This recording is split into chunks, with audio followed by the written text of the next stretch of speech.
जय राम जी की।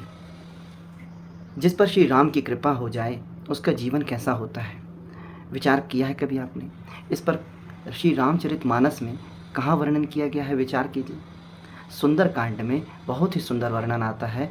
जब हनुमान जी सीता मैया का पता लगा करके वापस आते हैं, तब जामवंत जी हनुमान जी के साथ श्री रामचंद्र जी से भेंट करते हैं और जामवंत जी श्री राम को कहते हैं कि हे रघुराई, जिस पर आपकी कृपा हो जाती है जानते हैं उसके जीवन में क्या परिवर्तन आता है, उसका जीवन कैसा बन जाता है।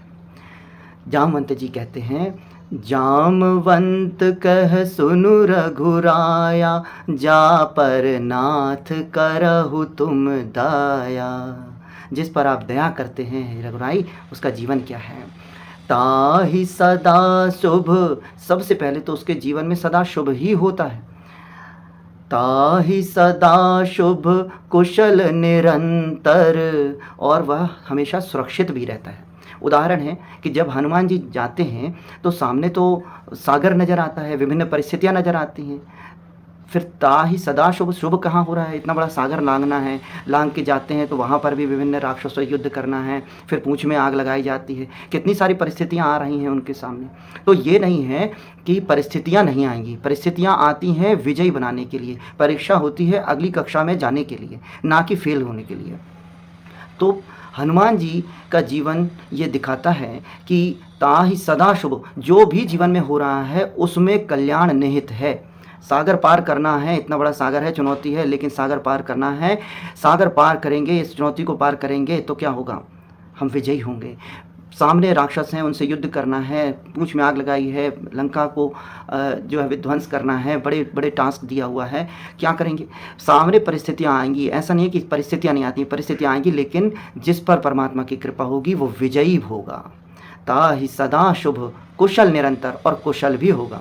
ताहि सदा शुभ कुशल निरंतर, सुर नर मुनि प्रसन्नताऊ पर, कि सुर नर मुनि सभी उसके ऊपर प्रसन्न रहेंगे, उसको सहयोग करने के लिए आगे आएंगे। जैसे दिखाया है कि हनुमान जी पर जब लंका में पूंछ में उनको वध करने के लिए कहा गया था, तब कुछ लोग सामने आए और उन्होंने कहा नहीं, दूत का वध नहीं किया जाता। यानी सहयोगी कोई ना कोई सहयोग करने के लिए सामने आगे आने लग जाते हैं। सुर नर मुनि प्रसन्नताऊ पर, और सोई विजयी, और वह विजयी होता है। सोई विजयी विनयी गुण सागर, और विजयी होने के बाद अहंकारी नहीं हो जाता है। विजयी होने पर, जिस पर श्री राम की कृपा है, वो विजयी होने पर विनम्र होता है। सोई विजयी विनयी, और विनयी होता है तो गुणों का सागर हो जाता है, क्योंकि सारे गुण तब आते हैं जब विनम्रता का गुण पहले आता है। सोई विजयी विनयी गुण सागर, और फिर तासु सुजसु त्रैलोक उजागर, और उसका जो सुयश है, उसकी कीर्ति, उसकी प्रसिद्धि सारे संसार में व्याप्त होती है।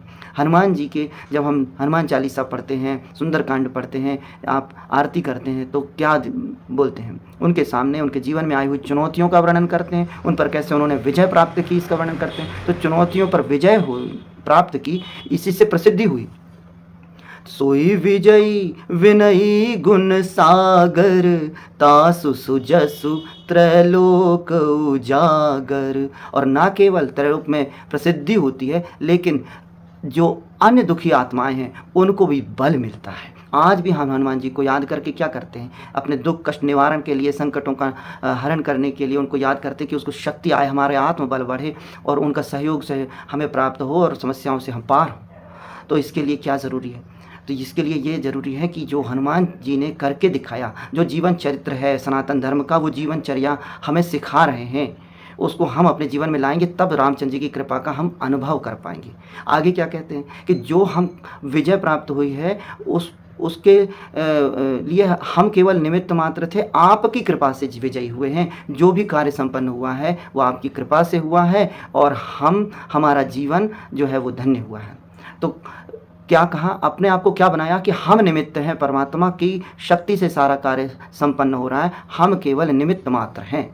भगवद गीता में भी आता है कि निमित्त मात्रम भव सव्यसाचिन, कि सव्य साचन यानी जो दोनों हाथों से काम करे, तो दोनों ही हाथों से हम केवल निमित्त बन जाएं, कि निमित्त मात्र बन जाएं, कि जो भी शुभ कार्य किया जा रहा है उसके लिए हम केवल निमित्त हैं। करण करावनहार परमात्मा है, हम केवल निमित्त मात्र हैं। तब परमात्मा की शक्ति जो है वो कार्य में यूज़ होनी शुरू हो जाती है। परमात्मा का सहयोग, परमात्मा की दया, परमात्मा की कृपा, परमात्मा का आशीर्वाद जो आप कहें वह हमें प्राप्त होना शुरू हो जाता है, और प्रैक्टिकल हम जीवन में अनुभव करते हैं कि असंभव ही संभव हुआ।